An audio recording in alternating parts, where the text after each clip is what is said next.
मोखाडा तालुक्यातील पोटोशी ग्रामपंचायतमध्ये 15 ऑगस्ट व संत ज्ञानेश्वर महाराज यांची पालखी काढण्यात आली।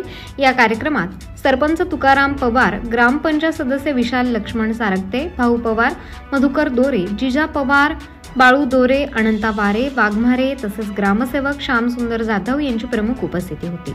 या दोन्ही निमित्त गावात भव्य मिरवणूक काढण्यात आली। मिरवणुकीत गावातील महिला, पुरुष तसेच शाळकरी विद्यार्थी मोठ्या संख्येने सहभागी झाले होते। देशभक्तीपर गीते, संत साहित्याचे गायन, वेशभूषा आणि पारंपरिक वाद्यांच्या गजरात संपूर्ण गावात उत्सवाचे वातावरण निर्माण झाले होते। ग्रामपंचायतीच्या वतीने देशभक्ती आणि संत परंपरेचा संगम साधणारा हा कार्यक्रम गावकऱ्यांच्या एकत्रित सहभागामुळे विशेष लक्षवेधी ठरला। प्रतिनिधी रघुनाथ गांगुर्डे, मोखाडा, पालघर। ताज्या व महत्त्वाच्या बातम्या बघण्यासाठी प्ले स्टोअरवर जा, प्रबलभूमी ॲप डाउनलोड करा व या धावपळीच्या जीवनात